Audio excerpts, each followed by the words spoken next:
प्रेक्षेपण आपल्या आवडत्या गजर कीर्तनाचा या यूट्यूब चॅनलवर. कोणती पिंड? काही काही साधकांनी विचारलं, त्याच वेळेस गोड उत्तर दिलं. काही जण तर म्हणायला लागले महादेवाच्या मंदिरातली पिंड का? नाही. महाराजांनी गोड आणि सौम्य उत्तर दिलं. या जिवंत मनुष्य देहाला आलेला सर्वच प्राणी मात्रांना उपदेश केला की बाबांनो, हा जो अनमोल किमतीचा तुम्हाला आपल्याला हा 3.5 हाताचा नरदेव प्राप्त झाला मिळाला ना, हा तसा सहजासहजी मिळाला नाही. मग याचं जर गणित बघितलं तर 84 लक्ष योनी, 4 खानी 3 गुणी, याच्याही पुढे वर्णन केलं की एक एक योनी कोटी कोटी फेरा मनुष्य देहवारा मग लागे. अहो सहजासहजीने ज्यावेळेस पाप पुण्य समान होतं ना, त्याच वेळेस या नरदेहाची प्राप्ती होते. गड्या पावला हा देह का गटाली नाही, अन्न घडी उपाय घडव आले मिळाला ना. कशा करता? नरदेह निधान लागले हाती उत्तम सार उत्तम गती. चांगली गती प्राप्त करण्यासाठी जो अनमोल किमतीचा हा 3.5 हाताचा नरदेह मिळाला ना, याच नरदेहाला जगद्गुरु तुकोबराय पिंड शब्द वापरतात. पिंड मिळाला ना, मग पिंड पदावरी. आता पदावरी म्हणजे पायावरी. कोणाच्या? दिला आपोलिया करे. ज्यांनी अनमोल किमतीचा हा 3.5 हाताचा नरदेह दिला ना, मी त्याच्याच चरणावर समर्पण केलं. गड्या नाही तरी वयाच्या 42 वर्षापर्यंत मी याच्या करताच अट्टहास केला होता. कशा करता? याचसाठी केला होता अट्टहास. शेवटचा दिस गोड व्हावा आणि शेवटचा दिस गोड व्हावा याच्या करता मी अट्टहास केला. म्हणून मला त्यांच्या चरणावर समर्पण करायचंय. तुका म्हणे प्राण आणि करा देवाशी अर्पण. मी त्यांच्या चरणावर समर्पण केलं. गेला म्हणून पिंड पदावरी दिला आपोल्याकडे. नाहीतरी या अभंगाची एक महत्वाची भूमिका आहे गुरुजी, की जगद्गुरु तुकोबराय होते ना, त्याच वेळेस त्यांनी पिंडदान केलं. अस्तित्वात होते ना, त्याच वेळेस पिंडदान केलं आणि आई वडिलांच्या ऋणातून मुक्त झाले. गड्या होतो त्यावेळेस. आता मी कधी म्हटलो आमच्या विनयकरी बाबाला, हाय तोपर्यंत टाका पिंडदान करून, घेणं देणं अवघड होईल का नाही गुरुजी? पण हाय का ना, जगद्गुरु तुकोबरायांनी होते त्याच वेळेस पिंडदान केलं आणि आई वडिलांच्या ऋणातून मुक्त झाले. पण दुसऱ्याही एका साधकाने प्रश्न निर्माण केला, महाराज पिंडदान करत असताना कुठली तरी पवित्र नदी, पवित्र तीर्थ असावं लागतं. मग कोणत्या तीर्थाच्या ठिकाणी तुम्ही पिंडदान केलं? पंढरपूरची चंद्रभागा नाही होत तिथेही नाही. मग आळंदीची इंद्रायणी नाही होत तिथेही नाही. मग पैठणची गोदावरी नाही होत तिथेही नाही. मग वेरूळची वेदगंगा नाही होत तिथेही नाही. ऐका ना, मग जगाच्या मालकाने म्हणजे प्रभू रामचंद्र भगवंतांनी ज्यांनी आपल्या वडिलाचं म्हणजे कोणाचं, दशरथ राजाचं पिंडदान ज्या ठिकाणी केलं ना, बिहारला असलेली फल्गु नदी पवित्रातली पवित्र गया नदी, त्या गया नदीच्या ठिकाणी जसं पिंडदान जगाच्या मालकाने केलं आणि वडिलाच्या ऋणातून मुक्त झाले, तर त्याच पद्धतीने मीही त्याच ठिकाणी पिंडदान केलं आणि माझ्या आई वडिलांच्या ऋणातून मुक्त झालो. म्हणून माझे झाले गया वर्जन आणि फिटले पितरांचे ऋण. आता कोणत्या पितरांच्या ऋणातून मुक्त झाले? परत एकदा प्रश्न पडले. आता आई वडिलांच्या ऋणातून मुक्त व्हायचं म्हटलं पुन्हा पुन्हा जन्माला यावं लागेल, पुन्हा मरावं लागेल. किती वेळा जन्म यावे नित्य व्हावे अजिती. मग कोणाच्या ऋणातून मुक्त झाले? जेणे हा जीव दिला दान तयाचे करीन चिंतन, जग जीवन नारायण गायन गुण तयाचे. मी त्याच्या ऋणातून मुक्त झालो. गड्या पण तिसऱ्याही एका साधकाने प्रश्न निर्माण केला, म्हणे महाराज पण इथं जन्माला येण्याकरता तर कर्म कारणीभूत आहे ना. कर्मानुसार तर तुम्हाला आपल्याला सगळ्याला जन्माला यावं लागतं. माऊली अगदी गोड वर्णन करतात ज्ञानेश्वरीमध्ये की आगा कर्मे जे उरावे ते सुख दुःख फळा यावे, तया ते भोगावया यावे. हा एका यावंच लागतं. केले कर्म झाले त्याची भोग आले, उपजली मेले आईसे किती. कर्मानुसार तुम्हाला आपल्याला जन्माला यावं लागतं. मग त्याच्याबद्दल तुमचं काय मत आहे? तर महाराजांनी त्याचंही लक्षण 3ऱ्या चरणात गोड वर्णन केलं की सांगितलं, मी रात्रंदिवस त्या हरिहराची गुम केली. गड्या रात्रंदिवस त्या पांडुरंग परमात्म्याचं भजन चिंतन केलं. दिन रजनी हाची धांदा गोविंदाचे, रात्र न कळे दिवस न कळे अंगी खेळे दहेवत. पांडुरंग ध्यानी पांडुरंग म्हणे जागृती स्वप्ने पांडुरंग. रात्रंदिवस त्या पांडुरंग परमात्म्याचं भजन चिंतन केल्यामुळे झालं काय? केले कर्मा अंतर स्पेस पाडलं महाराज. कर्म सुद्धा नाहीस झालं. गड्या आणि त्या हरिहराची बोंब केल्यामुळं आणखीन काय झालं? या अंतःकरणातलं काही जे काम असेल, वासना असेल, सगळं नाहीस झालं महाराज. काम नाही झालो पायी रिकामा. कामच नाही ते क्रोधचे काहीसा कामही राहिलं नाही, काही शिल्लक नाही. मग महाराज संचित क्रियामान भोग सगळं अहो तुटे भवरोग संचित क्रियामान भोग ऐसे विठोबाचे नामन उच्चारिता खंडे जन्म. हो जन्माजन्माचं खंडन झालं त्या हरिहराची भूमी केल्यामुळं. कशामुळं? तर सोहम शब्दाचा मारा केला ना आत म्हणून झालं. आणि आणखी चौथ्या एका साध्याकडे प्रश्न केला, महाराज म्हणजे हे मागच्या जन्मातलं काही भार ओझा असेल त्याच्याबद्दल काय मत आहे? तर त्याचंही वर्णन शेवटच्या चरणात वर्णन केलं की हरिहराचं भूम केल्या केल्यामुळे भजन चिंतन केल्यामुळे झालं काय तुका म्हणे माझे आणि भार उतरी देवते तो भार सुद्धा नाहीस झालं गड्या मग आता हे जे काही मरण आहे ना मी हे स्वतः माझ्या डोळ्याने बघितलं गड्या आपुले मरण पाहिले मी डोळा आणि तो झाला सोहळा अमुक मग आता निश्चिंतीने पावलं विसावा खुंटली धावा कृष्णेची अशा पद्धतीने अभंगाचा थोडक्यात भावार्थ आणि अभंगाची उपस्थिती दर्शवली आहे विठ्ठल मर गए सहस्र 88 33 कोटी देवता मर गए बड़े काल के फांसी जमका आज बताड़ा कहावे तू क्या पीर मरे पैगंबर मरे मर गए जिंदा होगी जपी तपी सन्यासी मर गए हकीम रोगी जमका आज बताड़ा कहावे तू क्या जमका आज बताड़ा कहावे तू क्या प्रत्येकाला जावं लागणार आहे नाहीतरी तुमची आपली सुद्धा तयारी झालेली आहे झाला बरोबर की नाही तुमची आपली सुद्धा तयारी झाली आहे फक्त फरक मात्र एवढाच आहे कोणाच्या गौऱ्या वाढल्या आहे कोणाच्या वाढल्या एकाच्या गाडीत भरल्या तर एकाची गाडी रस्त्याला लागले एकाचा ढेग रचला तर एकाची तयारी चालू आहे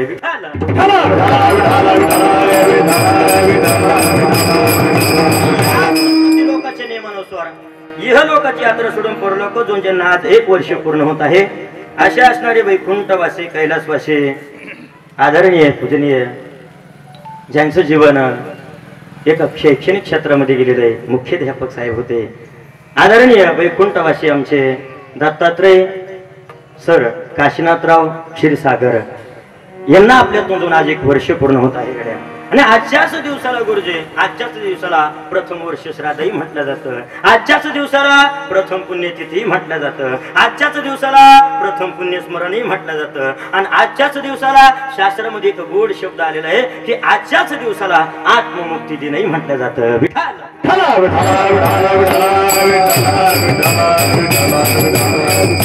म्हणून महाराज वर्ष श्राद्ध आमच्या सरांचं आहे आणि आमची भारतीय संस्कृती एवढी मोठी महान गड्या की आई वडील गेल्यानंतर इथं शास्त्रयुक्त पित्यर्थ विधी करावंच लागतो महाराज करावंच लागतो कारण वैदिक सनातन धर्मशास्त्रानुसार इथं 16 संस्कार महत्वाचे सांगितले त्यापैकी एक दशक्रिया विधी एक 13व आणि एक आजचं वर्ष श्राद्ध हे करावंच लागतं पाठीमागच्या परिवारांना करावंच लागतं नाही केलं तर चालणार नाही का अशी जरी शंका कुशंका निर्माण केली तर त्याच्याकरता महाराज नाही जर केलं तुम्ही आपण तर हे पितर आम्हाला शापित करतात कारण अनंत उपकार त्यांचे तुमच्या आपल्या जीवनात राहतात ना म्हणून आणि एकदा का आमच्या घराला शाप पितृदोष लागला तर अनेक अडचणी अनेक समस्या आमच्या घरात निर्माण होतात आणि अनेक समस्या अडचणी निर्माण व्हायला लागल्या की आपण ब्राह्मण बुवाकडे जातो गुरुजीकडे आणि गुरुजी लगेच सांगतात तुमच्या घराला पितृदोष लागलेला आहे तुम्हाला श्री क्षेत्र नाशिकला जावं लागतं आणि त्यांच्या नावाने नारायण नागबली करावी लागते असं म्हणतात गुरु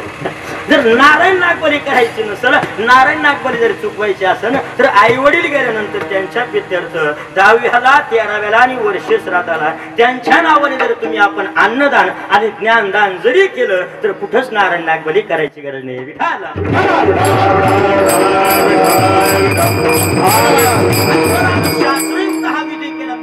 फायदा काय होणार आहे तर तू कोबरायचं गोड प्रमाणे तुका म्हणे पितृ आशीर्वाद देते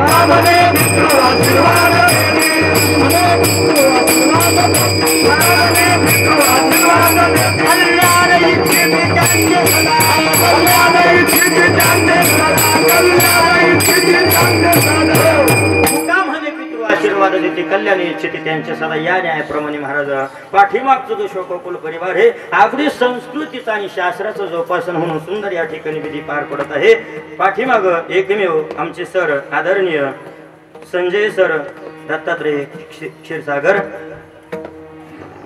आणि पाठीमाग त्यांच्या आणखीन 3 मुले आहे मंदाकिनी ताई डोंगरे ज्योतिताई सुरडकर कीर्तिताई मोहिते मग मुलं असतील सुना असतील नातवंड असतील जावई असतील समस्त हा क्षीरसागर परिवार यांनी आयोजित करविलेलं आजच्या दिवशी ज्ञानदानाचं आणि अन्नदानाचं आयोजन विठाल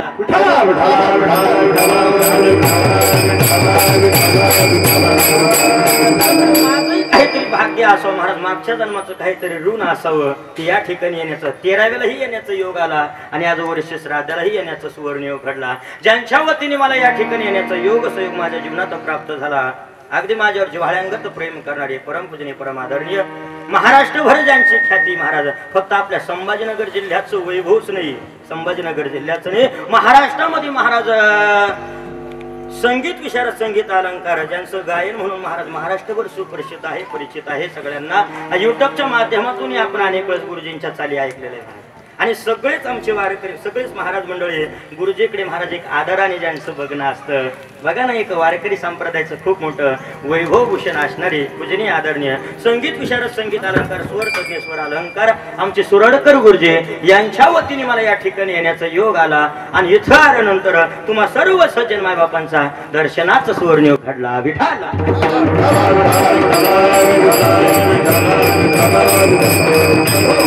गुरुजींचं निवेदन म्हटलं की महाराज निवेदन गुरुजी सामान्य राहत नाही महाराज, कुठेही असू द्या ती निवेदन अगदी असं वाटतं का आजचं कीर्तन वर्ष श्राद्ध असेल म्हणून असं वाटतं. काहीच पुण्य एवढं मागच्या जीवनातलं असतं. खरं तर आमच्या सरांचंही मागच्या जन्माचं पुण्य ही स्टार मंडळ या ठिकाणी आवर्जून उपस्थित आहे. असं वाटतं आजचं कीर्तन काल्याचं का एवढं गोड निवेदन आणि गोड वातावरण झालं. त्यातल्या त्यात महाराज महाराष्ट्रभर ज्यांची ख्याती आहे, ज्यांचं नाव आहे, ज्यांच्या आवाजाने ही सगळी गोड आवाजाची मंडळी, गोड स्वभावाची मंडळी महाराज, मला वाटतं एवढे गोड स्वभावाचे गोड आवाजाचे हे मागच्या जन्मात काय साखर कारखान्याचे डायरेक्टर होते को काय, इतका गोड आवाज, इतका गोड. तुझे आदरणीय आमचे भजन सम्राट संगीत विशारद संगीत अलंकार आदरणीय आमचे डॉक्टर साहेब आदिनाथ गुरुजी कदम ते देखील या ठिकाणी आवर्जून उपस्थित आहेत. त्यांच्याही चरणार वंदन. आदी करून भजन सम्राट गायन सम्राट संगीत विशारद संगीत अलंकार महाराष्ट्राचं वैभव युवा कीर्तन केसरी भागवताचार्य आमचे दीपक गुरुजी पडोळ त्यांच्याही चरणार वंदन करतो. आदी करून मृदंग म्हटलं की ज्यांचं महाराज आपल्या संभाजीनगर जिल्ह्यातच नाही महाराष्ट्रामध्ये ज्यांचं नाव घेतलं जातं मृदंग मणी ताल सम्राट ताल महर्षी असलेले अगदी स्वभाव गोड आहे आणि वाजवणही तितक्याच पटीनं गोड आहे असे ताल महर्षी असणारे आमचे रवी गुरुजी जाधव त्यांचे चरणार या ठिकाणी वंदन करतो. आदी करून संगीत विशारद संगीत अलंकार महाराष्ट्राचं वैभव. हार्मोनियम तर अगदी गोड वाजवणं आहेच आहे, पण गायन एवढं गोड आहे. आमचे शंकर गुरुजी या ठिकाणी आवर्जून उपस्थित आहे. तुमच्याही चरणार वंदन करतो. आदी करून असणारे आमचे काळे साहेब तुमच्याही चरणार वंदन.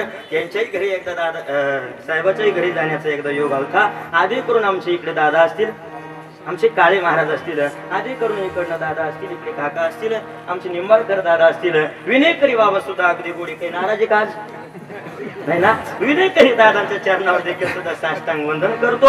साऊंड सिस्टम तर एवढी गोडे गाड्या एवढी गोडे, खरंच आज प्रसन्न झालं महाराज. आणि एवढं वातावरण म्हणल्यानंतर याच क्वालिटीची सिस्टम असायला लागते, बरोबर आहे की नाही. फक्त साऊंड सिस्टमच नाही दादा, तर माईक इज अ बेस्ट आणि best is a operator. Vitthal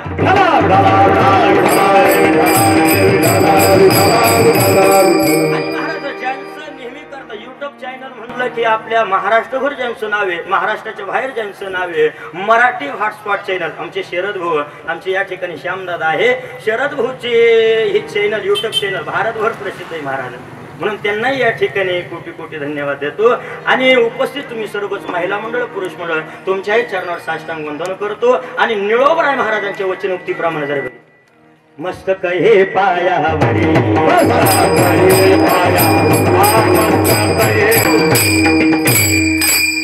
मस्तक हे पायावरी या वारकरी संतांच्या चला एकेकडे गुंपत आपल्या अभंगाला आपण स्पर्श करूया. त्यातल्या त्यात आणखीन बरीच मंडळी या ठिकाणी पूजनीय आदरणीय आमचे बाबा असतील, पूजनीय आदरणीय आमचे गुरुवर्य काटे महाराज, आमचे गुरुवर्य काटे महाराज त्यांच्याही चरणार वंदन. आदरणीय आमचे गुरुवर्य किसन महाराज दयांडे, आमचे आदरणीय पूजनीय गुरुवारी आमचे किसन महाराज दह्यांडे त्यांच्याही चरणावर साष्टांग वंदन करतो. चिकलठाणचे भजन मंडळ सर आणि चिकलठाणा या परिसरातील किंवा आणखीन या ठिकाणी आमच्या या परिवाराच्या प्रेमास्तू किंवा आमच्या गुरुजीच्या प्रेमास्तू आलेली सर्वच मंडळी तुमच्याही चरणावर पुन्हा शब्द साष्टांग वंदन करतो.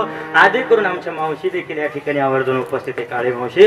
आणि एक कडे गुंपत आपल्या अभंगाला आपल्याला स्पर्श करायचंय, अगदी गोड चिंतन बघायचंय. कीर्तन जास्तही करायचं नाही, थोडं करूया आपण गोड सांगण्याचा प्रयत्न करू. जसं इंग्रजीमध्ये म्हटलं गेलं ना, शॉर्ट बट अँड स्वीट, थोडं करूया आपण गोड सांगण्याचा प्रयत्न करू. जावं लागणार आहे गड्या, प्रत्येकाला जावं लागणार आहे. घड्याळीच्या यंत्राप्रमाणे तुमचं आमचं जीवन ठरलेलं आहे. घड्याळीच्या यंत्राप्रमाणे जसं घड्याळीमध्ये 3 काटे असतात, 3, एक तास काटा, एक मिनिट काटा आणि एक शेकंद काटा. काही काहीच जीवन ज्यांचं 90-95 जाणं असतं ना, भगवंतानी बोलवणं असतं ना, समजून घ्यायचं तो तास काटा आहे. ज्यांच्या जीवनामध्ये 50-55 घटना घडती ना, समजून घ्यायचं तो मिनिट काटा आहे. आणि ज्यांच्या जीवनामध्ये जन्माला आल्या घटना घडते किंवा 10-5 वर्षांना घटना घडते ना, समजून घ्यायचं तो सेकंद काटा आहे. आता माऊलीचा पुरावा ज्ञानेश्वरीमध्ये दुसऱ्याच अध्यायात 58 क्रमांकाची ओवी खर्च केली की उपजे ते नासे नासले ते पुनरपी दिसे, हे घटिका यंत्र जैसे परिभ्रमेगा. घडणीच्या यंत्राप्रमाणे तुमचं आमचं जीवन ठरलेले, नाहीतरी या शरीराचा स्वभाव वेगळ्या, नाशिवंत देह जाणार सगळं आयुष्य खातो काळ सावधान. याच्याही पुढे माऊली पुरावा गोड पुरावा खर्च करतात ज्ञानेश्वरीत दुसऱ्या अध्यायामध्ये 59 क्रमांकाची ओवी. शरीर सात आघवे नाशिवंत स्वभावे, म्हणून तुवा समजावे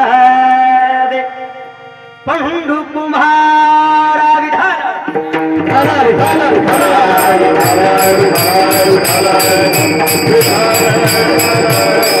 शरीराचा सवय जाणारे गड्या कोणी असू द्या, प्रत्येकाला जावं लागणारे. अगदी सरपंच, उपसरपंच, आमदार, खासदार, कॅबिनेट मंत्री, राष्ट्रपती, मुख्यमंत्री, प्राईम मिनिस्टर नरेंद्र साहेब असू द्या, प्रत्येकाला इथून जावं लागणारे. अगदी कीर्तनाला आलेले पैकी तुम्ही सगळेच सगळे येत्या 7 दिवसात जाणार म्हणजे जाणार. फक्त मी आणि आमचे सुरडकर गुरुजी सोडून जावं लागणारे गड्या, प्रत्येकाला जावं लागणारे. याच्याही पुढे जर वर्णन केलं, तुम्ही जिल्ह्याचाही विचार सोडा गाड्या, तुम्ही इथं तालुक्याचाही विचार सोडा, तुम्ही इथं गावाचाही विचार सोडा, आपल्या इथं आपल्या इथं घरातल्या घरात जरी विचार केला, असा गेला पंजा गेला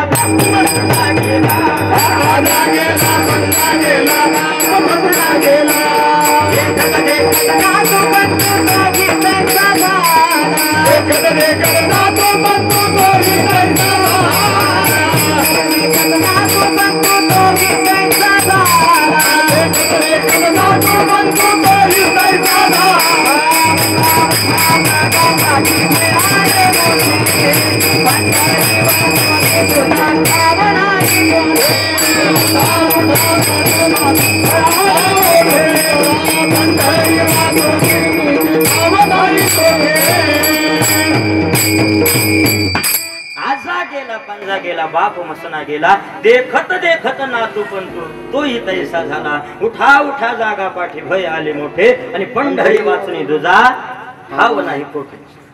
बहुत जण गेले रे नाही आले मागोते. हो जावं लागणारे, प्रत्येकाला जावं लागणारे. जगाचा मालक कृष्ण परमात्म्यासारखा ज्यांचा मामा होता, अर्जुनासारखा धनुर्धरी ज्यांचा बाप होता, धर्मासारखा ज्यांचा काका होता ना, त्या अभिमन्यूला सुद्धा मरण चुकलं नाही गड्या. अभिमन्यू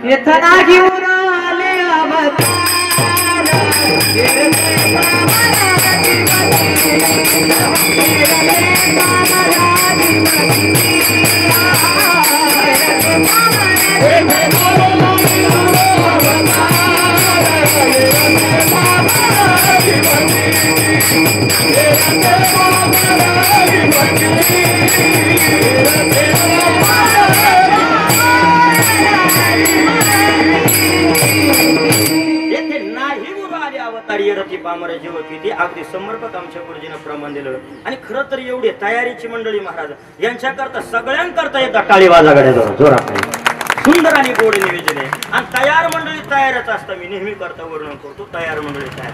नाही तर असं झालं गुरुजी, हे तर 40 गावकडे मी कीर्तनाला गेलो बाबा, 40 गावकडे, आणि सप्ताहातलं कीर्तन होतं. मी घरून सहजरित्या म्हटलं गायक वादक मंडळी कसं काय बा, ती म्हणे तयार माणसं आमच्याकडे, तयार माणसं.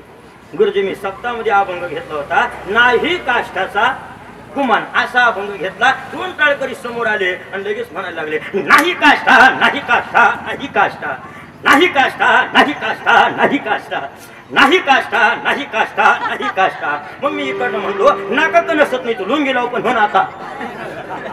म्हणजे तयार मंडळी तयार असता गडा इथं वजनदार वातावरण सगळं येथे नाही उरो आले अवतार येरती पामर जीव घेते अवताराची अवतर गेली महाराज अवताराची अवतर जगत माता सीता ज्यांची सून होती देवाचा राजा इंद्र ज्यांचा मित्र होता आणि ब्रह्मांडाचा धनी चालक मालक प्रभू रामचंद्र सारखा ज्यांचा पुत्र होता ना त्या देवाच्या बापाला सुद्धा मरण चुकलं नाही दशरथ राजाला जावं लागलं प्रत्येकाला जाणं हे निश्चितच महाराज जाण्याबद्दल शंका नाही कारण 2 सोहळे इथं निश्चित आहे तशी 3 आहे पहिला जन्माचा दुसरा झाला का विनेकरी बाबा सोहळा तुमचा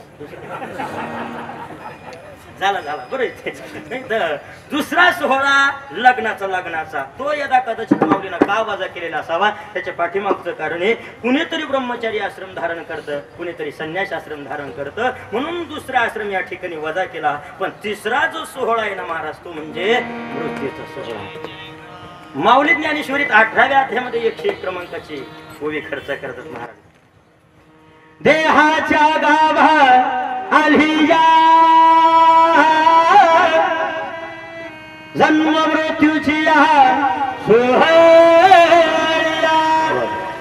ना म्हणून हे धनंजया चिया परिभो दे ना दे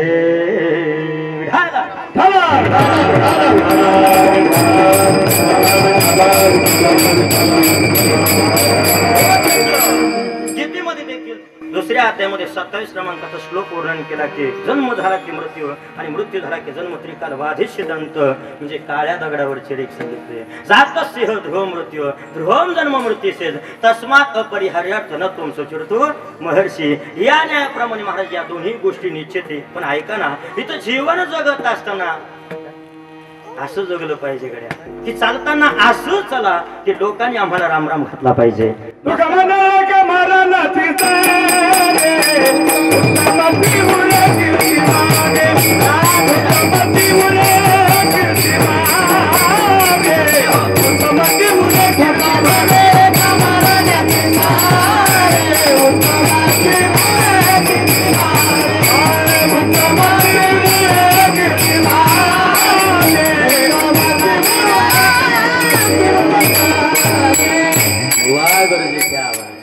गुरुजी महाराज गुरुजी नाही तर आज कोणालाही गुरुजी म्हणून चालत नाही गुरुजी काही असं आहे काही ठिकाणी काही स्वर लागत नाही तरी गुरुजी पण इथं ओरिजिनल वातावरण महाराज ओरिजिनल म्हणून अगदी सुंदर तू का म्हणे एक मरणीची सरीन उत्तम चिवडे फिरती मागे असं काहीतरी जीवन जगलं पाहिजे चालताना असं चला की लोकांनी आम्हाला रामराम घातला पाहिजे बसताना असं बसा गाड्या की 4 माणसं आमच्या जवळ येऊन बसली पाहिजे आणि मरताना असं मरा की ज्यालाही कळलं ना त्याच्या डोळ्यात 2 मिनिटं होत नाही खळखळ आश्रू आले पाहिजे गाड्या असं जीवन जगा तसं आमच्या सरांचं जीवन होतं ही पाठीमागची आज पावती नाही महाराज एक सुंदर आणि गोड जीवन होतं महाराज आमच्या सरांचं कबीरदास महाराज गोड वर्णन करतात की ज्यावेळेस तुम्ही आपण जन्माला आलो ना आपण रडत होतो हे जग हसत होतं आता हा देह ठेवत असताना आपण हसत देह ठेवला पाहिजे आणि हे जग रडलं पाहिजे असं गोड जीवन जगा कबीरा जब हम पैदा हुए जग हसे हम रोए ऐसे करनी कर चलो जग रोए हम हंसे चदरिया झीली रे झीली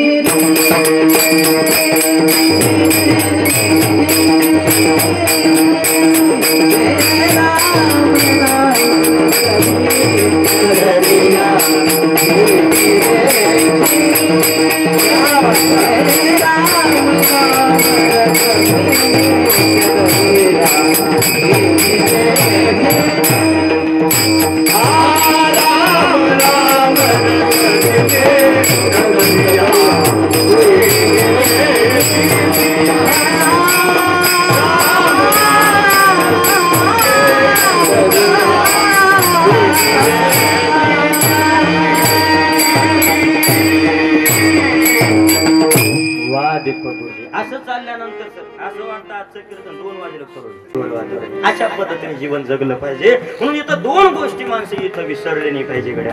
एक म्हणजे मरणाला आणि दुसरं त्या परमेश्वराला. पण नेमका आमचा तोच गोळ होतोय गड्या दादा. आम्ही त्या मरणालाही विसरलो आणि त्या परमेश्वरालाही विसरलो. पण ऐका ना, तुम्ही आपण त्या मरणाला किती जरी विसरलो पण त्या मरणाच्या खात्यावरचा जो प्रमुख आहे तो विसरल का आपल्याला? अजून सोपं करून सांगू का? तुम्ही आपण बँकेतून कर्ज घेतलं, लोन काढलं, तुम्ही आपण त्या बँकेचे हप्ते भरायला महिना 2 महिने 4 महिने आपण ते हप्ते भरायला विसरू. पण बँकेतला मॅनेजर एक ना एक दिवस होत नाही नोटीस आल्याशिवाय राहणार नाही. तशीच तुमची आपली सुद्धा नोटीस येते मरणाची. 6-6 महिने अगोदर नोटीस येते. फक्त तुमच्या आपल्या लक्षात येत नाही, एवढाच फरक आहे. चला याच्या अगोदर कोणाच्या लक्षात आलं का? चला रामायणामध्ये महाराज राजा दशरथ राजाने सकाळी स्नान संध्या केले, मुकुट घालण्यासाठी आरशासमोर गेले, तर त्याच वेळेस त्यांना कानाच्या पाठीमाग एक केस पांढरा दिसला. आणि कानाच्या पाठीमाग एक केस पांढरा झाला की समजून घ्यायचं मृत्यूची भेटी जवळी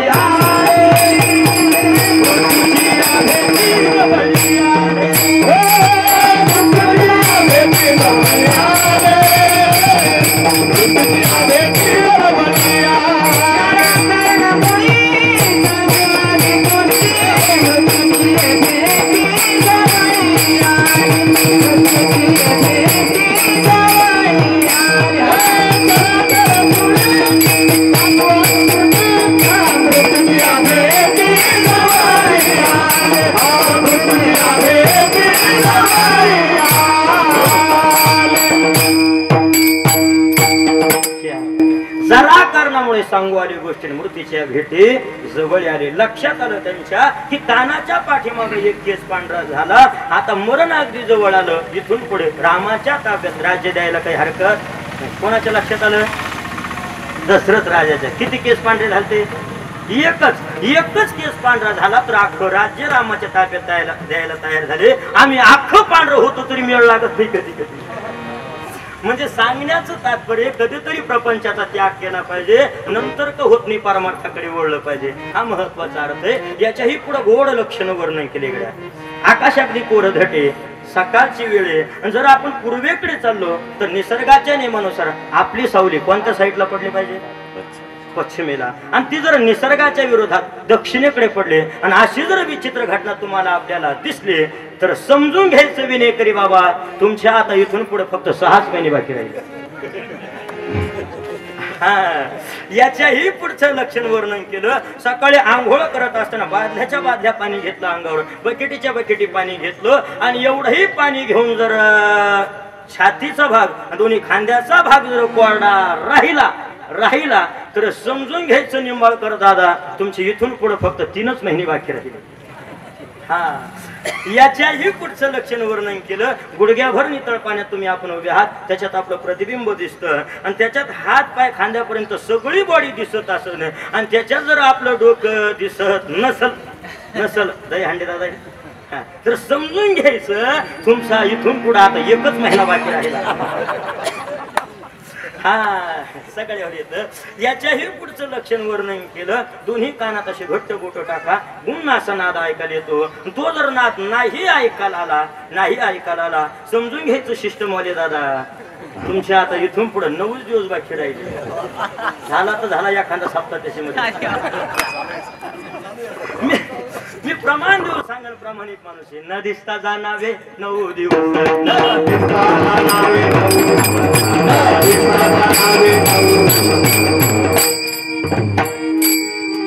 कानी घालून या बोट नाक जे पाहावे, न दिसता जाणावे 9 दिवस. बरोबर आहे ना महाराज. ही काही वेळेस असं होतंय गुरुजी, कधी उत्तरार्ध म्हणलं का पूर्वार्धाचं सगळ्या करता अवघड जात आहे का नाही. बऱ्यापैकी महाराज सरळ उजळणी सोपी जाते, उलटी अवघड जाते. सरळ कसं आहे? 81 82 83 84 85 86 87 88 89 90 91 92 93 94 95 96 97 98 99 100 म्हणा. आता उलटी तरी प्रयत्न करायला काही हरकत नाही का नाही. 100 99 98 97 96 95 94 93 92 89 89 88 87 86 85 84 83 82 81 80 79 78 77 76 75 74 73 72 71 70 69 68 67 66 65 64 63 62 61 60 59 58 57 56 55 54 53 52 51 50 जेव कमी आता म्हणजे सांगण्याचं तात्पर्य काने घालून या बोट नाद जे पाहावे न दिसता जाणावे नव दिवस थोड्यावर आलं बरं का थोड्यावर याच्याही पुढचं लक्षण सांगितलं दोन्ही डोळे असे घट्ट पॅक करा त्याच्या चक्र दिसतं आणि ते चक्र जर नाही दिसलं तर समजून घ्यायचं काळे साहेब तुमचे इथून पुढे फक्त आता 7च दिवस बाकी राहिले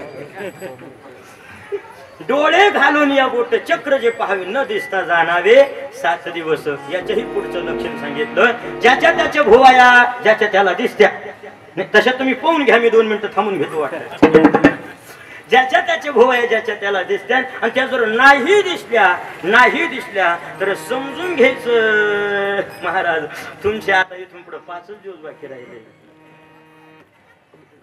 आयुष्याची गणना 5 दिवस आयुष्याची गणना 5 दिवस आयुष्याची गणना 5 दिवस आयुष्याची गणना 5 दिवस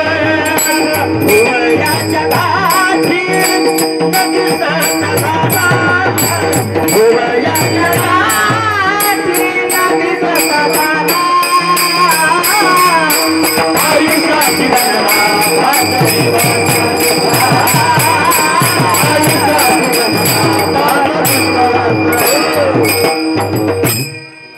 भुवयाच्या भुवयाच्या गाठीनं दिसता जाणं आयुष्याची गणना 5 दिवस शेवटचं लक्षण महाराज शेवटचं लक्षण म्हणा त्याचे देणे राम शेवटचं लक्षण महाराज ज्याचा त्याचा नाकाचा शेंडा ज्याचा त्याला दिसतो आता नका पाहू घरी गेलो आज लगेच कार्यक्रम चालू नाही का गुरुजी नाकाचा शेंडा जर नाही दिसायला लागला समजून घ्यायचं नासागरीचे आग्रह न दिसता नाही म्हणा त्याचे दिने रामकृष्ण हे थोताण नाही बरं का ज्ञानोबरायचा पुरावा आहे ज्ञानदेव म्हणे साधूचे हे लक्षण आणि अंतकाळी आपण पहावे गे विठाल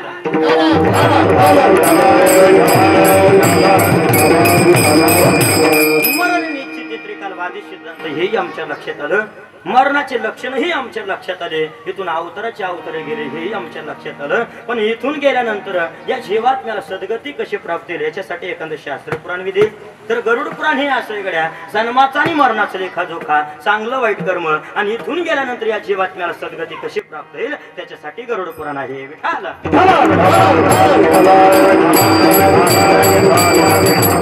पुराणात सुद्धा न्यायमीमांसा नावाचं एक शास्त्र आलेलं आहे त्याच्यात गोड विधी महाराज 10व्या 13व्याचा विधी वेगळा आणि वर्ष श्राद्धाचा विधी वेगळा आता वर्ष श्राद्ध असल्या कारणाने आपल्याला वर्ष श्राद्धाचा विधी बघायचा आहे इथून मागे 1 वर्ष पाठीमागे जाऊया 1 वर्ष आता पहिल्या दिवशी व्यक्ती जाते त्या दिवसापासून विधी सांगितला गेला पहिल्या दिवशी 1 पिंड दुसऱ्या दिवशी 2 पिंड तिसऱ्या दिवशी 3 पिंड असे 13 दिवसापर्यंत 13 पिंड पाडावं लागतात बऱ्याच वेळेस काही मंडळी शंका करतात की महाराज 13वेला कीर्तन करावंच लागतं का केल्यानंतर त्याचा फायदा वर्ष श्राद्धाला करावं लागतं का त्याचं महत्व त्याचंही अगदी गोड या ठिकाणी चिंतन आहे की बघा 13 दिवसापर्यंत 13 पिंड पाडावं लागतात आणि प्रत्येक पिंडाला श्लोक उच्चारण करावं लागतं आणि श्लोक उच्चारण करत असताना यदा कदाचित ब्राह्मण वाकडून म्हणजे गुरुजीकडून कळत न कळत एखादा श्लोक जर चुकीचा उच्चारण झाला कळत न कळत बरं का किंवा तुमच्या आपल्याकडून विधी करत असताना आपल्याकडनं जर काही चुकी घडली तरी गेलेल्या जीवात्म्याला हा दोष न लागावा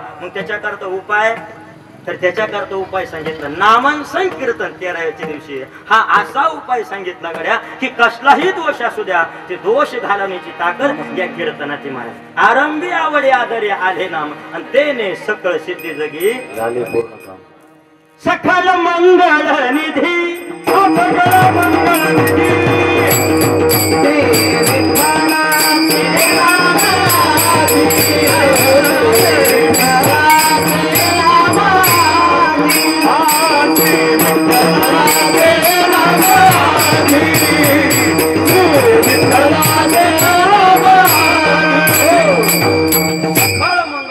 विठ्ठलाचे नाम आधी म्हणून त्या ठिकाणी कीर्तन करणं अत्यंत गरजेचं असतं तिथून पुढे आपल्याला वर्ष श्राद्धापर्यंतचं विधी बघायचंय जे जे जीवात्मा गेलेले असतात महाराज गेल्यानंतर यांना तृप्त करण्याकरता आपण प्रत्येक महिन्याला या पितरांना तृप्त करण्याकरता प्रत्येक महिन्याला गोड जेवणाचा कार्यक्रम करतो बरोबर आहे की नाही मग पहिला महिना, दुसरा, तिसरा, चौथा, पाचवा, सहावा, सातवा, आठवा, नववा, 10वा, 11वा, काही ठिकाणी 11.5 महिन्याला वर्ष श्राद्ध करतात, तर काही ठिकाणी पूर्ण 12 महिन्याला वर्ष श्राद्ध करतात. आणि आजचा दिवस म्हणजे वर्ष श्राद्धाचा. याची गोड व्याख्या डेफिनेशन आलेली की वर्ष श्राद्ध म्हणजे नेमकं काय, तर पाठीमागच्या परिवाराने श्रद्धेनं केलेलं कर्म म्हणजेच वर्ष श्राद्ध. विठाल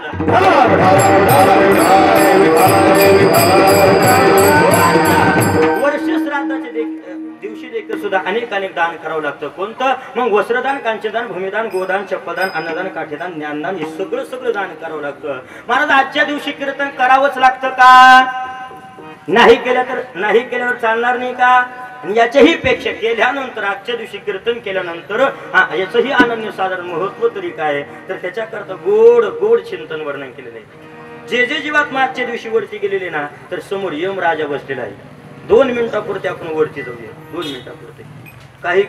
काही जण म्हणते ना, तुला जायचं असेल तर 2 मिनिटापुरतं समोर यम राजा बसलेला आहे. जशी पंढरपूरला बारी लागते ना, तशी आता तिथं गेलेले जे जीवात्मा आहे ना, आजच्या दिवशी सगळ्यांची तिथं अशी बारी लागलेली आहे. गुरुजी प्रत्येकाच्या हातामध्ये एका व्यक्तीकडे 2 पिशव्या आहे. उजव्या हातात 1 पिशवी आणि डाव्या हातात 1 पिशवी आहे. उजव्या हातातल्या पिशवीचं नाव आहे सत्कर्म आणि डाव्या हाताची पिशवी ना, तिचं नाव आहे दुष्कर्म. असं करता यम काय करत होता, प्रत्येकाची पिशवी चेक करत होता. कोणाच्या पिशवीमध्ये सत्कर्म, कोणाच्या सत्कर्म दुष्कर्म, असं कोणाच्या पिशवीत पाप तर कोणाच्या पिशवीमध्ये पाप पुण्य निघत होतं. असं करता पाप पुण्य निघालं ते यम काय करायचा, जवळच नरककुंड होता, त्याच्यात प्रत्येकाला ढकलून देत होता. आता त्याच ठिकाणी आमचे वैकुंठवासी श्री सागर दादा, आमच्या सरांचा या ठिकाणी आता नंबर लागला. आमच्या सरांच्याही हातात 2 पिशव्या गड्या. आता पहिली पिशवी त्या यमाने हातात घेतली आणि त्याच पिशवीमध्ये पाठीमागचा परिवार सात्विक निघाला गड्या. सात्विक.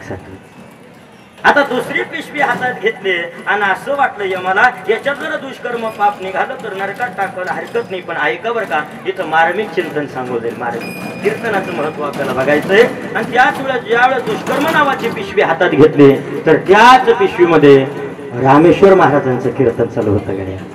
त्याच पिशवीमध्ये आमचे कदम गुरुजी, दीपक गुरुजी, सुराडकर गुरुजी, आमचे रवी गुरुजी, सर्व टाळकरी मंडळी, शंकर गुरुजी, आमचे मराठी हॉटस्पॉटवाले दादा, ते सुद्धा त्या पिशवीमध्ये दिसत होते. तुम्ही बसलेल्यांपैकी सगळे श्रोता मंडळी सगळे त्या पिशवीत दिसत होते. कीर्तन चालू होतं गड्या जोरदार. आणि सांगितलं दादा, तुम्ही या दरवाजातून आज जा गड्या, थोडं विकू कमी करा, या दरवाजातून आज जा. आणि आत गेल्यानंतर विष्णू भगवंत होते. दर्शन घेतलं आणि आमचे सर म्हणायला लागले, दादा म्हणायला लागले, सगळ्यांना त्या नरक कुंडात ढकलण्यात आलं. मग मला इकडे का, तर सांगितलं जे मला आवडतं ना, जे नामांसन कीर्तन मला आवडतं ना, ते पाठीमागच्या परिवाराने त्या कीर्तनाचं आयोजन केल्यामुळं दादा तुमची जागा आज इकडे, म्हणून आजच्या दिवशी कीर्तन करावं लागतं. विठाल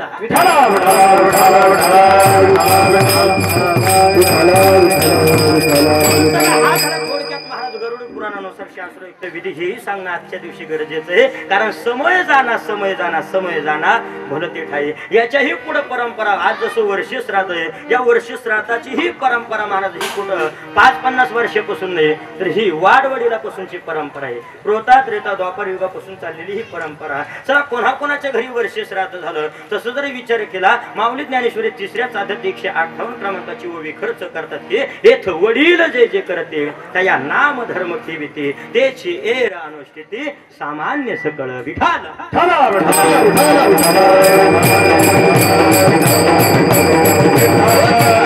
याच्या अगोदर वर्ष श्राद्ध कोणाकोणाच्या घरी झालं, तर पैठणचे सुखनिवासी शांतीब्रह्म एकनाथ महाराज त्यांच्याकडे, त्यांच्याही घरी वर्ष श्राद्ध झालं. ज्यांचा आपण सेवेकरता अभंग निवडला, जगद्गुरु तुकोबऱ्यांच्या घरचं आपण वर्ष श्राद्ध बघू गड्या. आज वर्ष श्राद्धाचं कीर्तन आहे. वर्ष श्राद्ध बघूया. जगद्गुरु तुकोबराय नित्यनेमाप्रमाणे सकाळी उठले, स्नान संध्या झाली, काकडा आरती झाली की कधीतरी भांडारा डोंगर, कधीतरी भामचंद्र डोंगरावर, कधीतरी घोरड्या डोंगरावर भजनाला जाणं असायचं. आणि त्याच दिवशी महाराज काकडा आरती झाली, गळ्यात विना घेतला, भांडारा डोंगराकडे निघणार, तर तेवढ्यात आमच्या जिजाबाईंना आवाज दिला, मालक आज कुठं भांडारा डोंगर भामचंद्र डोंगरावर भजनाला जाऊ नका. आज घरात मामाचं वर्ष श्राद्ध आहे. घरात कुठल्याच पद्धतीची साधन सामुग्री नाही, भाजीपाला नाही, काहीच नाही. हातात पिशवी दिली, एवढी पिशवी घ्या येताना बाजार करून आणा. आता मी कधी म्हटलं आमच्या विनयकरी बाबाला, गळ्यात विनाही तसंच होता आणि हातात पिशवीन भजन करत चालली महाराज तो कोबराय माझे. राम कृष्ण हरे जय जय राम कृष्ण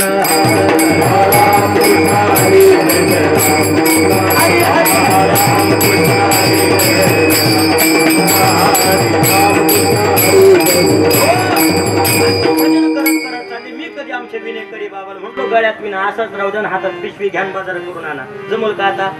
जमल का? तुकोबराय होते महाराज. हातात पिशव्याने भजनही चालू होतं. अगदी गहू सोंगणीचे दिवस होते गुरुजी. गहू सोंगत असताना महाराज असे रस्त्यानं चालले, भजन चालू होतं आणि एका गहू सोंगणे एका शेतकरी दादानं बघितलं तुकोबरायांकडे आणि आवाज दिला, ओ तुकाराम. लोक खाली येऊन बोलायला लागले. जोपर्यंत एवढं सगळं होतं ना, संपत्ती एवढी जहागिरी होती ना, तोपर्यंत लोक तुकाराम शेठ म्हणायची गुरुजी. पण ज्या वेळेस सगळं आपल्यालाच फुकून दिलं ना, तीच लोक काय म्हणायला लागले तुकोबरायांना, तुकारामच नाही याच्या खाली जाऊन बोलायला लागले गुरुजी. याच्या खाली, कारण जोपर्यंत माणसाकडे काही राहतात ना, तोपर्यंत सगळं आपलं आपलं सकार सगळ्या. कबीरदास महाराज गोड वर्णन करतात, हे भाई रे सब पैसे के भाई,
जवळ आले आणि सांगितलं, आम्हाला गहू सोंगू लागा आणि गहू सोंगणं झालं का तुम्हाला याच्यातलं काहीतरी धान्य देऊ आम्ही. असं करतं महाराजांचं भोजनही चालू होतं गड्या आणि गहू सोंगणं चालू होतं. आणि अशा पद्धतीनं बराच वेळ झाला. आमचे जिजाबाई घरी वाट बघत होत्या. सकाळची गेले भक्त चिकलठाण्याला, संभाजीनगरला, अजून कसा मिळ लागा ना. असं म्हणतात महाराज, ज्या घरी भजन असतं ना, कोण कोणाची चिंता करतं? आवडीने भावी हरिनाम घेशील, तुझी चिंता त्याचे सर्व आहे. त्या विटेवरच्या मालकाला ही चिंता वाटायला लागली. लगेच विटेवरून खाली उतरले. तू कोबरायांचं रूप घेतलं. जवळ शेप टोपली होती. त्या टोपल्यामध्ये महाराज जिरे मिरे हळद असल नसल तो भाजीपाला सगळी साधन सामुग्री घेतली. ते टोपलं डोक्यावर घेतलं आणि लगेच देहगाव गाठलं घरी. आणि तुकोबरांच्या घरासमोर आले आणि म्हणायला लागले, आवले आणि घरासमोर आले आणि म्हणायला लागले, हा हे भाजीपाला घे, तोपर्यंत स्वयंपाकाची तयारी कर, मी शेजारून भांडे घेऊन येतो आणि गावालाही निमंत्रण देऊन येतो. आता भांडे आणले, स्वादिष्ट असा तो स्वयंपाकाची ही तयारी जोरात चालू झाली. आणि अशा ही पद्धतीने गावाला निमंत्रण देता देता देता देता कुचर वाटायला लागलं. दीपक गुरुजी कुचर वाटे आपल्याकडे नसल बा, इकडे कुचर वाटा लागला प्रत्येक गावात. आणि त्या कुचर वाट्यावर आहे कोणाच्या घरी वर्ष श्राद्ध? तुकोबरायांच्या घरी. तिथं कशाचं वर्ष श्राद्ध? तिथं खायला जाणे नाही. परिस्थिती कशी झाली? आम्ही सदैव सुडके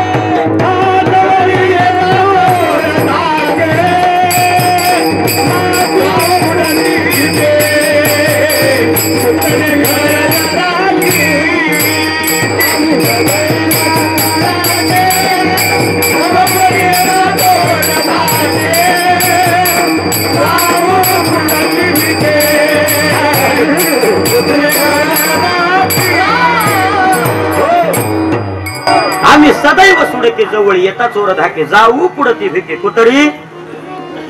चुलीवर हारळ केळीवर नारळ तुकोबरायांना महाराज चंद्र जरी पाहायचं असलं पौर्णिमेचं घराच्या बाहेर यायचं काम नव्हतं गुरुजी, घरातूनच चंद्र दिसत होता. आणि अशा पद्धतीने तिथं कशाचं वर्ष श्राद्ध, पण जाऊन बघायला काही हरकत आहे का? जाऊन बघायला महाराज सगळे तुकोबरायांच्या घराकडे, अगदी प्रत्येकाला स्वतः जगाच्या मालकाने आमच्या जिजाबाईने जगाच्या मालकाने प्रत्येकाला बुक्का लावून तृप्त होईपर्यंत वर्ष श्राद्धाचं जेव घातलं. तुकोबरायांचं घरचं वर्ष श्राद्ध.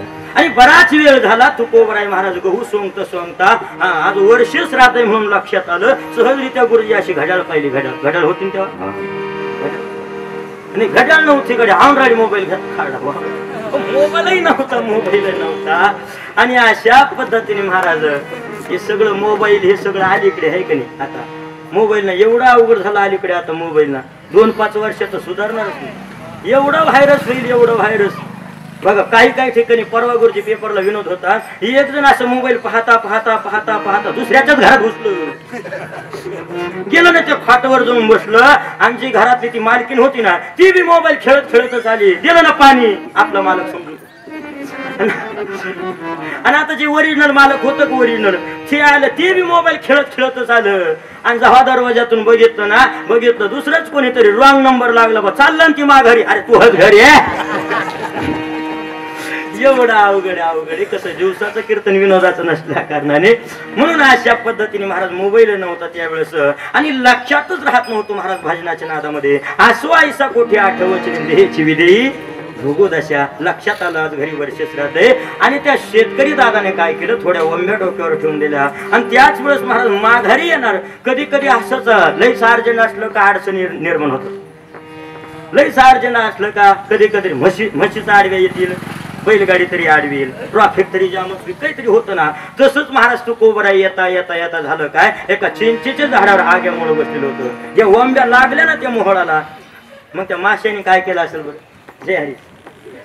जय हरी घातला नाही. सगळ्या अंगावर येऊन बसल्या. महाराजांनी एकाही माशीला हात न लावता महाराज सगळं त्या पांडुरंग परमात्म्याने भजनात सगळं निवारण झालं. आणि त्याच वेळेस महाराज घरी आले आणि म्हणायला लागले, आवले तू स्वयंपाकाची तयारी कर, मी भांडे घेऊन येतो ना, गावाला निमंत्रण देऊन येतो. आवली अशी पाहायलाच लागली बा, सगळं तर तुम्हीच केलं, ही भांगड काय असं म्हणताच महाराज तुकोबरायांच्या लगेच लक्षात आलं. आणि गावात पांडुरंगाचं मंदिर होतं गड्या, त्या विठ्ठलाच्या मंदिरात गेले आणि विठ्ठलाच्या मूर्तीला कवटाळून सांगितलं, देवा अरे तुझं नाम चिंतन करत असताना, भक्ती करत असताना तू भक्ताच्या घरी येऊन वर्ष श्राद्ध सुद्धा येऊन घालतो रे देवा. बास काय नो हे केले, एका चिंतिता विठ्ठल वास देवा बास. हा अनमोल किमतीचं तू 3.5 हाताचं नरदे पिंड दिला ना, हा मी इकडे तिकडे ने मी तुझ्या हात चरणावर समर्पण करणार. अभंगा पिंड पदावरी पिंड पदावरी पिंड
पिंड कितीतरी सायासानं तुम्हाला आपल्याला मिळालं, एकदाच मिळालं, परत त्याची गाठ होईल का नाही सांगतेत नाही. कारण सुभाषित तर गोड वर्णन करतात गड्या, पुनर्वित्तम पुनर्मित्रम पुनर्भार्या पुनर्मही येतात सर्व पुनर्लब्धम न शरीरम. पुन्हा परत त्याची गाठ होणार नाही. आणि एकदा मिळालं ना तुम्हाला, आपल्याला मिळालेली संधी गड्याची संधी, आणि या संधीचं सोनं करता आलं पाहिजे. जर मी संधी मिळाली आणि त्याचा जर चांगला सदुपयोग नाही केला तर एक ठिकाणी म्हणावं लागतं मग औट हात का मानव देह अल्लाह ने तुझ दिया औट हात का मानव देह अल्लाह ने तुझ दिया खाया पिया सुख से सोया जहाँ जमाना खोया खाया पिया सुख से सोया जहाँ जमाना खोया खाया पिया सुख से सोया जहाँ जमाना खोया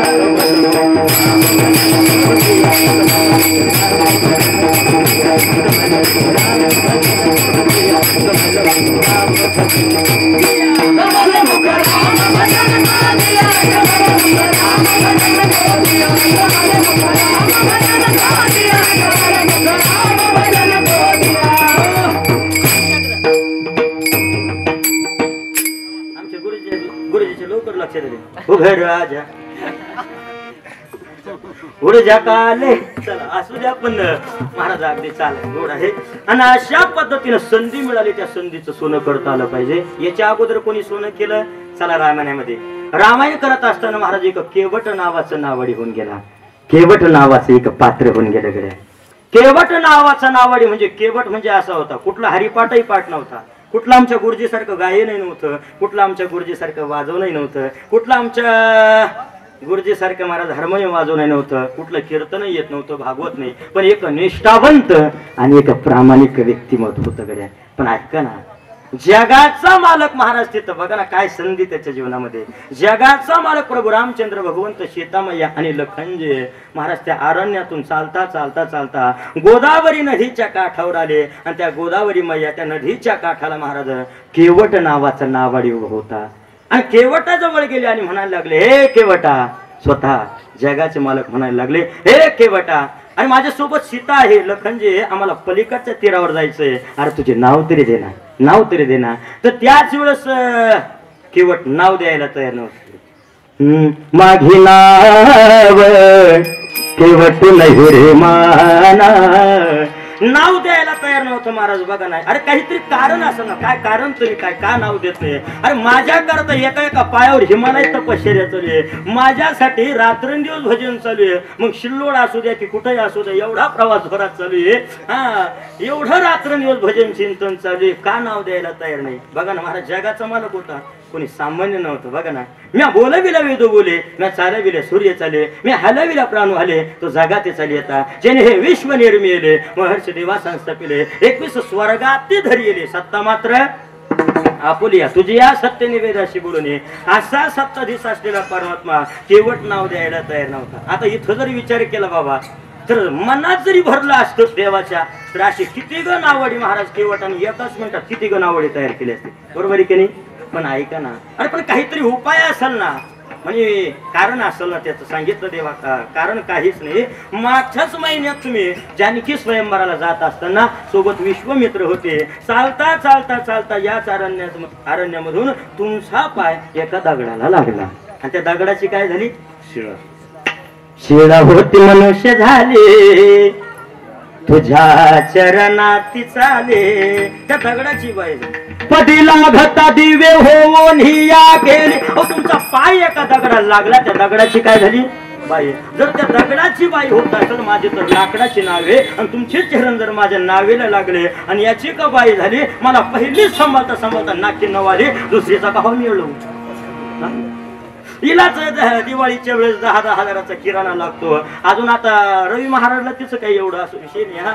हा रवी महाराज पण असं काही काय लय अवघड नाही आमचेच कधी घरात भांडणं झाली ना म्हणे हा ती लगेच म्हणते मी काय काय सांभाळ तुम्हाला सांभाळ तुमचे पोरं सांभाळ तुमच्या मेंढ्या सांभाळ तुमच्या शाळा सांभाळ तुमची जमीन सांभाळ मी काय काय सांभाळ तो म्हणतो तू काहीच नको सांभाळ तू फक्त तोंड सांभाळ मी सारं सांभाळतो म्हणून सांगायचं तात्पर्य की महाराज हे शक्य नाही अरे पण काहीतरी उपाय असेल ना उपाय एकच देवा तुमचे पाय लागले त्या दगडाला म्हणून बाई नाही झाली तर तुमच्या पायाला जे रजेतून होते ना जी माती होती ना त्याच्यामुळे त्या दगडाची बाई झाली देवा तुम्हाला माझ्या कुटियात यावं लागतं गड्या माझ्या कुटियात आल्यानंतर सर्वप्रथम मी तुमचे चरण धुलं त्यानंतर माझी पत्नी तुमचे चरण धुलं त्यानंतर माझा मुलगा तुमचे चरण धुलं असं करता महाराज जगाच्या मालकाला कुटियामध्ये आणलं बघा ना काय गोड प्रसंग आहे रामायणातला आता भाकरी करत असताना पहिले आता तरी स्टीलच्या परती पहिले काय होतं काठोटी काठोटी काठोट आणली महाराज. त्या काठोटीमध्ये जगाच्या मालकाचे चरण मांडले आणि त्याच प्रसंगाला त्याच वेळेस महाराज स्वतः केवटाने चरण धुतले. त्यानंतर केवटाच्या पत्नीने चरण धुतले. त्यानंतर मुलाने चरण धुतले. असं बऱ्याच वेळपर्यंत चाललं. जवळच लक्ष्मणजी बसलेले होते. जरा त्यांचा स्वभाव थोडा वेगळा होता. सांगितलं, अरे केवटा, अरे कुठपर्यंत पाय धुतो? 12 सव्वा 12 वाजले ना, कुठपर्यंत पाय धुतो? हा, त्याला मी तरी काय करणार म्हणे केवट म्हणे. आपला विषय काय आहे, पायाला माती लागली नाही पाहिजे. आता व्हायचं असं, एक पाय बाजूला ठेवला तो धुतला, परत त्या पायाला माती लागायची, परत तो धुतला दुसऱ्या बाजूला ठेवला का परत माती लागायची. आता उपाय असा केला, जगाच्या मालकाला एका पायावर उभं केलं. घरी एका पाय बरं कसं. आता मला सांगा, एका पायावर किती वेळपर्यंत उभं राहता येईल बरोबर? आता इथं तरी स्टँड आहे धरायला, तिथं स्टँडही नव्हतं, पण प्रसंग एवढा गोडे. अहो जगाच्या मालकाचे पाय महाराज केवटाच्या हातात होत. एक पाय, आता दुसरा हात ठेवायला जागा नव्हती, म्हणून जगाच्या मालकाने काय केलं, जो आपला हात होता ना तो केवटाच्या मस्तकावर ठेवला. बास देवा बास, धन्य झालो. आता तुमचे चरण माझ्या नावेत मांडायला काही हरकत नाही. आणि त्याच वेळेस महाराज नावेत बसले आणि पलीकडचा किनारा तीर जवळ आला आणि त्याच वेळेस केवट जोर जोरात हसायला लागला. अरे काय हसतोय? जगाचे मालक विचारतात, अरे का हसतोय? आमच्या अंगावर वलकले म्हणून हसतो का? आम्ही वनवासी झालो म्हणून हसतो का? नाही म्हणे देवा, मी तुम्हाला फसवलो म्हणे गड्या. आज फसवलं? अरे अर्धा तास घेतला आणि फसवलं? हो म्हणे गड्या देवा, फसवलो म्हणे. ते आपल्या नावेची काही बाई काय होणार नव्हती म्हणे. हा मागच्या जन्माचा इतिहास म्हणे. ते दगडाची बाई होणं हे, हा गौतम ऋषीची पत्नी आईल्या इंद्राणी अष्टभन नावाचं पातक केलं आणि शाप दिला. शाप मागितला, सांगितलं पुढच्या जन्मामध्ये याच अरण्यातून राम येतील, त्यांचे चरण लागेल, तू परत बाई होशील. हा मागच्या जन्माचा इतिहास म्हणे देवा. पण ऐका ना, तुम्ही माझ्या दरबारात आले, माझ्या कुट्यात आले ना, ही मी माझ्या जीवनातली सर्वप्रथम संधी गड्या. मी तुमचे चरण धुतले, माझ्या परिवाराने तुमचे चरण धुतले ना, ही माझ्या जीवनातली सर्वप्रथम संधी. पण ऐका ना देवा, ज्यावेळेस तुमचा हा हात आहे ना माझ्या मस्तकावर पडलं ना, हे मी संधीचं केलेलं सोनं विठालं. तुकोबराने सोनं केलं, पिंड पदावरी दिला आपुल्या करी. आता पिंड दान करत असताना कोणत्या तीर्थाच्या ठिकाणी केलं? अभंगाचं माझे झालं गायावर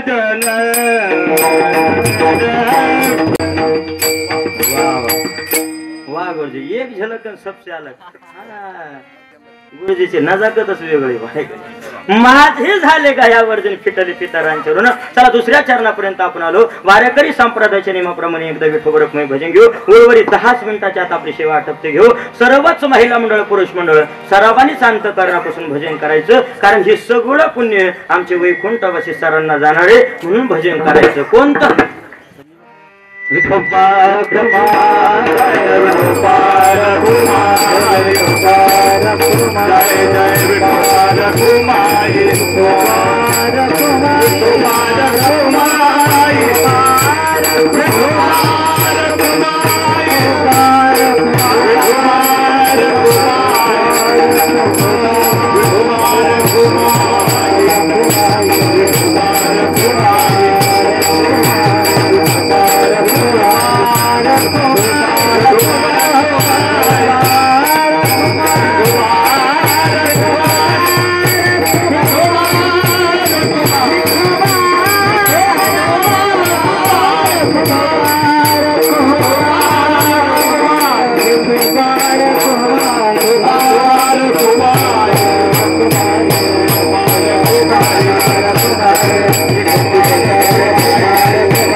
देवाचं ऋणी महाराज तुमच्या आपल्यावर. देवाचे अनंत उपकार आहे. काय उपकार आहे आपल्यावर?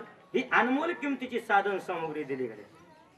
दिले इंद्रिय हात पाय कान डोळे मुख रागा वचन जिने तू जोडासी मारा याला माझे देवाला भवरा.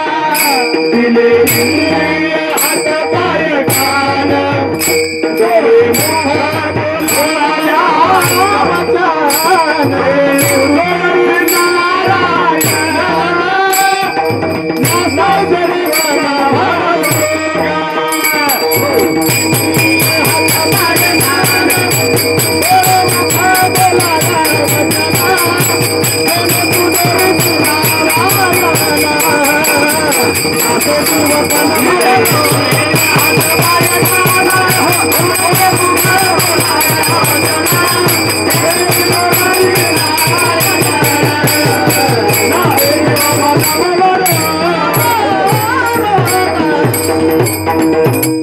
एकदा परत एकदा जोरात टाळी वाजवा, जोरात ना त्या दिले इंद्रिय हात पाय कान डोळे मुख बोला या वचन जेणे तू जोडशी नारायण नाश जीवपण भवरोग. हा खुलासा परत महाराज साधू संतांची आनंद उपकारे काकड्यामध्ये केला महाराज नामदेव महाराज. उठा जागे भारी आता स्मरण करा पंढरीनाथा भावे चरणी ठेवा माता चुकवी व्यथा. जन्माच्या व्यथा चुकवण्याकरता वेळच्या वेळी जाग केलं गड्या महाराज जाग. काय सांगू आता संतांची उपकार मज निरंतर जागविते. सांगितलं देवाने अनमोल किमतीची तुम्हाला आपल्याला साधन सामुग्री दिली ना. हात दिले असं हात कशाला. मारुतीच्या मंदिरात दुपारा कोणी सोबत नसलं का याला नाही गड्या नाही. हाताची शोभा सांगितलं कीर्तनामध्ये एक तर टाळी वाजली पाहिजे आणि दुसऱ्या ठिकाणी सांगितलं या हाताने दान तरी घडलं पाहिजे गड्या दान. सुभाषितकार गोड वर्णन करतात की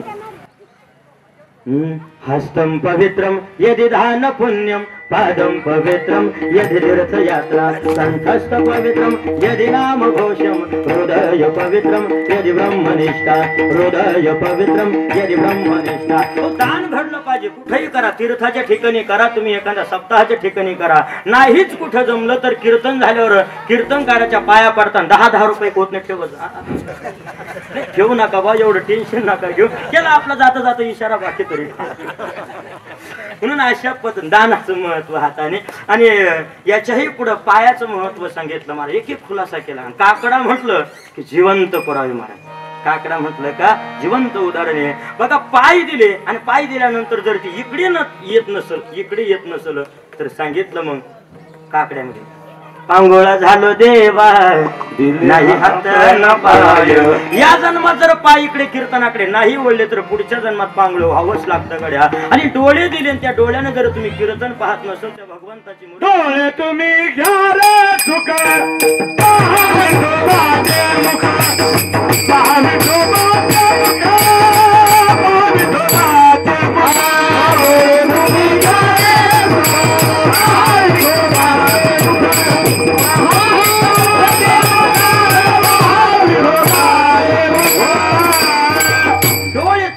सुख पहा विठोबाचे मुखन. या जन्मात जर देऊन सुद्धा देवाने नाही पाहिलं तर पुढच्या जन्मामध्ये आंधळ्या पांगळ्याचा एक विठोबाचा. आणि एवढं दिलं त्यांनी अहो कान दिले असून कान जर तुम्हाला देऊन जर त्याचं चिंतन नाही ऐकलं बाबा तर पुढच्या जन्मामध्ये काकड्यामध्ये लगेच उधळणी. बहिरा झालो या जगीन बहिरा झालो या बहिरा झालो या जगीन बहिरा झालो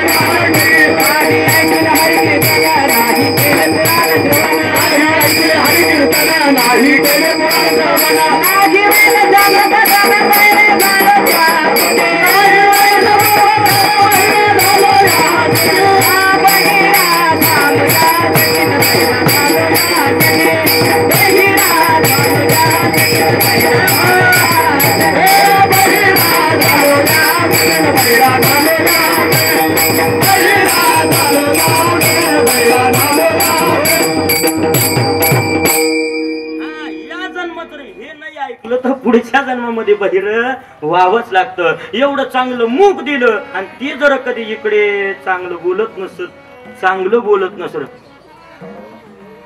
मुका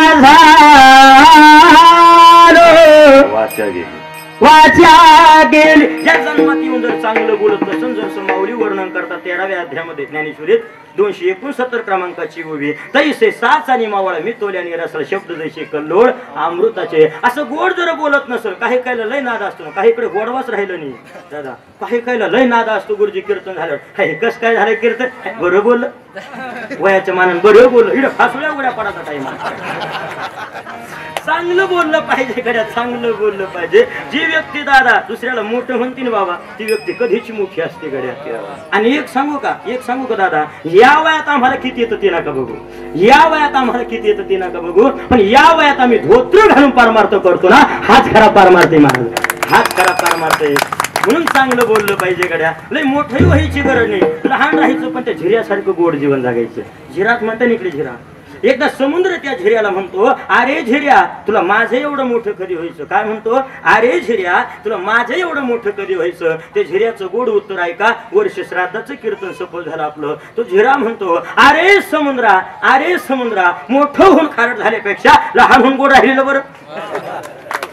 म्हणून चांगलं जगलं पाहिजे गड्या, चांगलं बोललं पाहिजे. बाबा हे लॉकडाऊन होतं ना बाबा, माग लॉकडाऊन मध्ये काही काहीच रॉंग नंबर जरी आला तर आपलं कसं राहतं गुरुजी, आपण रॉंग नंबर बी आला तर रामकृष्ण हरी. काही काही जण तर असं बोल, मी असंच म्हटलं एक दिवस महाराज रामकृष्ण हरी, तिकडनं लगेच रिप्लाय आला, अरे त्याच्या आयला महाराजला फोन लागला वाटतो.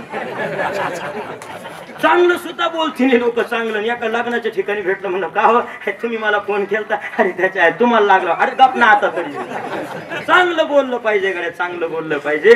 म्हणून अशा पद्धतीने मूक दिलं, चांगलं नाही बोललं तर पुढच्या जन्मात मुका व्हावंच लागतं महाराज.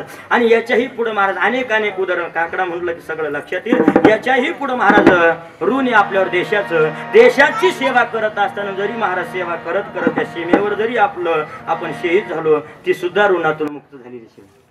कहे चले हम फिदा जानो तन साथियों, अब तुम्हारे हवाले वतन साथियों. हर कर्म अपना करेंगे, है वतन तेरे लिए, दिल दिया है जान देंगे,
प्रेक्षेपण आपल्या आवडत्या गजर कीर्तनाचा या यूट्यूब चॅनलवर.